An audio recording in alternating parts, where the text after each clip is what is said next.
안녕하세요. MK 라이브 트레이딩입니다. 오늘은 제가 왜 디램 ETF가 올해 안에 최소 100% 이상 상승할 수 있다고 생각하는지 그 이유를 시간표 순서대로 설명드리겠습니다. 먼저 말씀드리지만 이 영상은 투자 권유가 아닙니다. 모든 내용은 저의 개인적인 전망과 시나리오이며 실제 시장은 예상과 다르게 움직일 수 있습니다. 하지만 지금 메모리 산업은 과거와는 전혀 다른 국면에 들어섰다고 생각합니다. 과거 메모리 반도체는 대표적인 경기순환 산업이었습니다. 수요가 늘어나면 가격이 오르고 공급이 많아지면 가격이 떨어지는 산업이었습니다. 그러나 지금은 상황이 달라졌습니다. AI 시대가 시작되면서 메모리는 단순한 부품이 아니라 AI 산업의 핵심 인프라가 되었습니다. 특히 엔비디아의 AI GPU에 들어가는 HBM, 즉 고대역폭 메모리는 없어서 못 파는 상황이라는 말까지 나오고 있습니다. SK하이닉스와 삼성전자, 마이크론은 AI 메모리 수요 증가에 직접적인 수혜를 받고 있으며 공급보다 수요가 더 빠르게 증가하고 있다는 점이 시장의 가장 큰 관심사가 되고 있습니다. 그래서 저는 디램 ETF가 올해 안에 최소 100% 이상 상승할 가능성이 있다고 생각합니다. 지금부터 그 이유를 세 가지 시나리오로 설명드리겠습니다. 첫 번째 시나리오는 반도체 매도세가 마무리되는 6월 10일부터 약 20% 상승입니다. 최근 반도체 주식들은 예상보다 큰 조정을 받았습니다. 저는 그 이유 중 하나가 스페이스X 상장을 앞두고 투자자들이 현금을 확보하기 위해 기존 수익 종목인 반도체 주식을 일부 매도했기 때문이라고 생각합니다. 대형 IPO를 앞두고 기존 보유 종목을 정리하는 현상은 과거에도 종종 나타났습니다. 하지만 이러한 매도 압력은 대부분 일시적이라고 생각합니다. 스페이스X 상장이 마무리되면 반도체를 팔아야 할 이유도 줄어들게 됩니다. 그리고 시장은 다시 가장 강한 성장 스토리를 가진 AI, 반도체 섹터로 관심을 돌릴 가능성이 높다고 생각합니다. 따라서 저는 6월 11일부터 디램 ETF가 반등을 시작해 이전 고점을 회복하는 움직임이 나타날 것으로 예상하고 있습니다. 예상 상승폭 약 20% 정도로 전고점 회복 구간으로 봅니다. 두 번째 시나리오는 7월 중순부터 8월 중순까지 약 50% 상승. 저는 이 구간이 올해 가장 중요한 상승 구간이 될 가능성이 높다고 생각합니다. 그 이유는 바로 실적 발표 때문입니다. 삼성전자는 7월 23일 전후, SK하이닉스는 7월 29일 전후로 실적 발표를 앞두고 있습니다.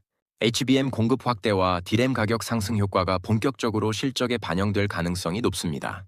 특히 SK하이닉스는 현재 AI 메모리 시장의 핵심 기업으로 평가받고 있습니다. 엔비디아 공급 비중이 높고 HBM 시장에서 선두 자리를 유지하고 있기 때문입니다.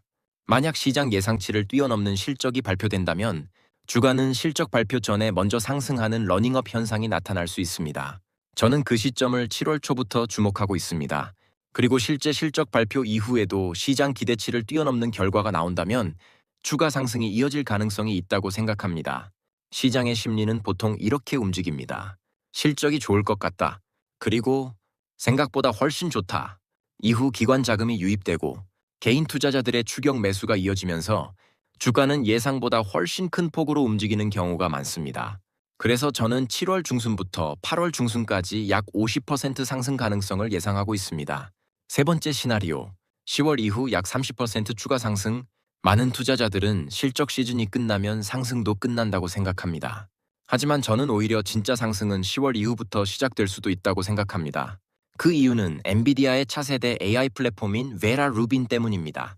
현재 엔비디아는 베라 루빈 시스템의 생산을 확대하고 있으며 하반기부터 주요 고객사들의 공급이 본격화될 것으로 예상되고 있습니다.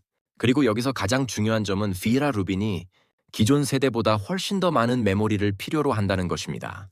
AI 모델이 점점 더 커지고 복잡해지면서 GPU 한 대당 필요한 HBM 용량도 계속 증가하고 있습니다.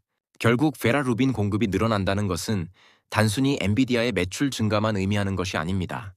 SK하이닉스와 삼성전자, 마이크론 같은 메모리 업체들의 HBM 공급도 함께 증가해야 한다는 뜻입니다. 다시 말해, 엔비디아가 더 많이 팔릴수록 메모리도 더 많이 팔릴 수밖에 없는 구조가 만들어지고 있는 것입니다. 블랙웰 시대가 HBM3의 시대였다면 베라 루빈 시대는 HBM4의 시대가 될 가능성이 높습니다. 저는 이것이 메모리 업황을 한 단계 더 끌어올릴 수 있는 중요한 변화라고 생각합니다. 여기에 빅테크 기업들의 AI 데이터 센터 투자 확대까지 이어진다면 메모리 업황은 한 단계 더 높은 수준으로 재평가될 가능성이 있습니다. 또 하나 주목할 부분은 미국 증시의 역사적인 흐름입니다. 과거 데이터를 보면 미국 증시는 중간 선거 이후 정치적 불확실성이 완화되면서 강세를 보인 경우가 많았습니다. 대통령과 의회의 권력 구도가 어느 정도 정리되면서 시장은 미래를 예측하기 쉬워지고 다음 대선을 앞둔 경기 부양 기대감도 투자 심리를 자극해왔습니다. 물론 과거의 흐름이 미래를 보장하는 것은 아닙니다. 하지만 중간선거 이후의 긍정적인 투자 심리와 베라 루빈 효과가 동시에 나타난다면 연말 메모리 랠리를 더욱 강하게 만들어줄 수 있다고 생각합니다. 그래서 저는 10월 이후 약 30%의 추가 상승 가능성을 예상하고 있습니다. 정리해보겠습니다. 첫 번째, 다음 주부터 약 20% 상승. 스페이스X 상장 이후 일시적인 매도 압력이 해소되면서 반등. 두 번째, 7월 중순부터 8월 중순까지 약 50% 상승.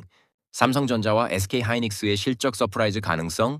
세 번째, 10월 이후 약 30% 추가 상승. 베라 루빈 공급 확대. HBM사 수요 증가. AI 데이터 센터 투자 확대.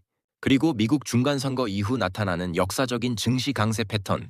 이 세 가지 시나리오가 순차적으로 진행된다면 저는 디램 ETF가 올해 안에 최소 100% 이상의 상승 가능성을 충분히 보여줄 수 있다고 생각합니다. 물론 시장은 언제나 예측과 다르게 움직일 수 있습니다. 그래서 리스크 관리와 분할 매수는 항상 중요합니다. 하지만 지금 이 순간만큼은 메모리 산업이 단순한 경기 순환 산업에서 AI 시대의 핵심 성장 산업으로 재평가받고 있는 역사적인 변화의 초입일 수도 있다고 생각합니다. 마지막으로 한 문장으로 정리해 보겠습니다. 블랙웰 시대가 HBM3의 시대였다면 베라 루빈 시대는 HBM4의 시대입니다. 엔비디아가 더 많이 팔릴수록 메모리도 더 많이 필요합니다. 저는 이것이 올해 연말 디램 상승의 마지막 퍼즐이라고 생각합니다. 여러분은 어떻게 생각하시나요? 디램의 올해 목표가는 얼마라고 생각하시나요? 댓글로 여러분의 생각을 남겨주시기 바랍니다. 영상이 도움이 되셨다면 구독과 좋아요 부탁드립니다. 지금까지 MK 라이브 트레이딩이었습니다. 감사합니다.